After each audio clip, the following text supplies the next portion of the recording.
அனைவருக்கும் வணக்கம். நான் டாக்டர் தினேஷ்குமார். உலகின் மிகச்சிறந்த உணவு எது தெரியுங்களா? நீங்கள் நல்ல பசியோடு சாப்பிடக்கூடிய ஒவ்வொரு உணவும் மிகச்சிறந்த உணவு தான். பசி அப்படின்னு ஒன்று இல்லைன்னா உங்கள் முன்னாடி பிரியாணி வச்சா என்ன, சிக்கன் வச்சா என்ன, மட்டன் வச்சா என்ன, என்னென்ன உணவு வச்சாலும் பசின்னு ஒன்று இல்லைன்னா அந்த உணவு ருசிக்காது.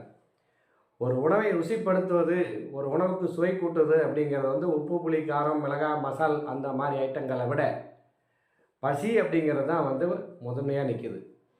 அந்த பசி உணர்வு இல்லை அப்படிங்கிறது தான் இப்போ நிறைய பேருடைய பிரச்சனையாக இருக்குது. நல்லா பசிக்கிற மாதிரி மருந்து கொடுங்க, பசி எடுக்க மாட்டேங்குது, நல்லா ஜீரணம் ஆக மாட்டேங்குதுங்கிற இந்த செக்மெண்ட்டு தான் இன்றைக்கி மருத்துவத்துறையில் நிறைய மருந்துகள் கேட்டு வாங்கக்கூடிய ஒரு இதாக இருக்குது. இந்த பசிங்கிறத உண்டாக்குவது, இதை கட்டுப்படுத்துவது எது அப்படின்னு நீங்கள் நினைக்கிறீங்கன்னா வயிறு. எல்லாருக்கும் தெரிஞ்சது வயிறு கிடையாது. வயிறுங்கிறது ஒரு 50% தாங்க.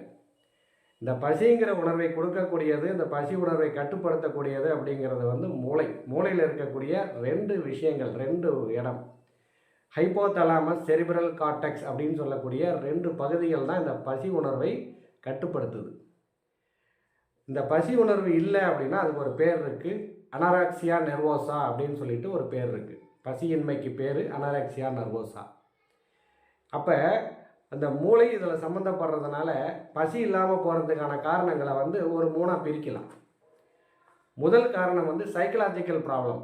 ரொம்ப எமோஷனாக இருக்கீங்க, டென்ஷனாக இருக்கீங்க, டிப்ரெஷனாக இருக்கீங்க, திடீர்னு ஒரு துக்கம், ஒரு வீட்லேயோ அல்லது தெரிஞ்ச வீட்லேயோ ஒரு துக்கம் நடந்து போச்சு. அந்த நேரத்தில் உங்களுக்கு பசி அப்படிங்கிற உணர்வு, ஏன்னா அந்த ஹைப்போதலாமஸ் அப்படிங்கிற அந்த பகுதி பாதிக்கப்படுறதுனாலையும், செரிப்ரல் கார்டெக்ஸ் அப்படிங்கிற பகுதி பாதிக்கப்படுறதுனாலையும் உங்களுக்கு அந்த பசி உணர்வுங்கிறது இருக்காது. 2வது, மூளையில் ஏதாவது அடிபட்டுருது, ஏதாவது காயமாயிடுது, ஏதாவது ஒரு கட்டி வந்துடுது, அல்லது கோமா ஸ்டேஜில் இருக்காங்க. இந்த மாதிரி மூளையில் ஏற்படக்கூடிய, தலையில் ஏற்படக்கூடிய அந்த ஹைப்போதலாமஸ், செரிப்ரல் கார்டெக்ஸ் அடிபடக்கூடிய ஒரு சூழ்நிலை ஏற்படும் போதும் பசி அப்படிங்கிற உணர்வு இருக்காது. அதுக்கு அப்புறம் தான் வயிறுங்கிற விஷயம் வருது.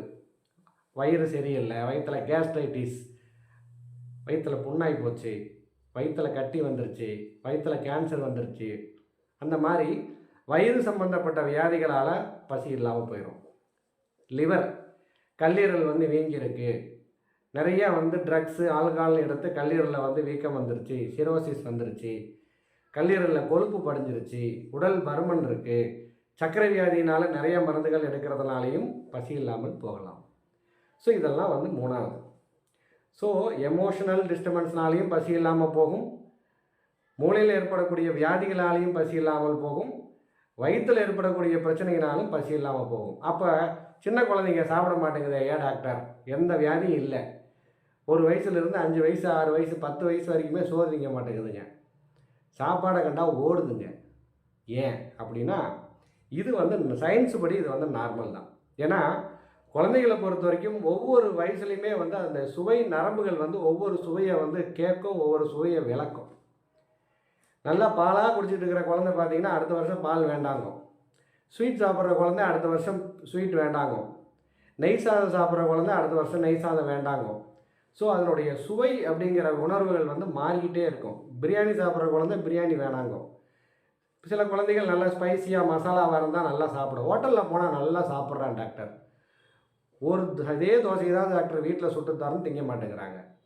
ஸோ இடம், அதனுடைய சைக்கலாஜிக்கல், ஒரு 4 பேரோடு சேர்ந்து சாப்பிட்றோம், ஒரு தட்டில் வச்சு நமக்கு ஒருத்தவங்க பரிமாறுறாங்க அப்படிங்கும்போது அந்த சைக்கலாஜிக்கல் ஃபேக்டர் பசிங்கிற உணர்வை தூண்டி விட்டுரும்.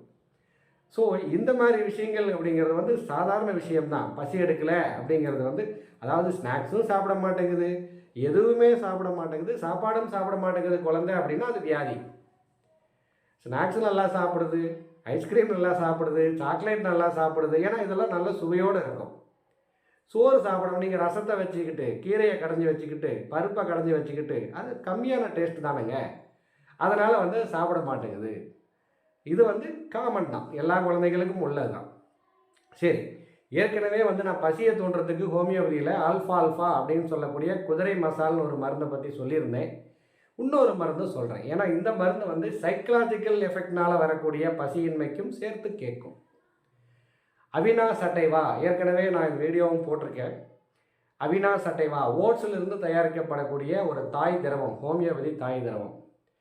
ஒரு எமோஷனல் டிஸ்டர்பன்ஸ்னால் வரக்கூடிய ஏன்னா நல்லா இருந்துக்கிட்டு இருப்பாங்க, திடீர்னு லைஃப்பில் ஏதாவது ஒரு சுச்சுவேஷனில் வந்துட்டு நிறையா டென்ஷன், எமோஷன்ஸ் அந்த மாதிரிலாம் வரும்போது அந்த பசிங்கிற உணர்வு இல்லாமல் போயிருக்கும். அந்த மாதிரியான விஷயங்களுக்கும் உடலில் வேறு பிரச்சனையினால் வரக்கூடிய பசியின்மை, அதாவது சைக்கலாஜிக்கல் அண்ட் ஃபிசியலாஜிக்கல் ரெண்டுக்குமே வந்து இந்த அவினாஷ் அட்டைவாங்கிற தாய் திரவம் வந்து நல்ல பசியை தூண்டி விடக்கூடிய ஒரு மருந்து.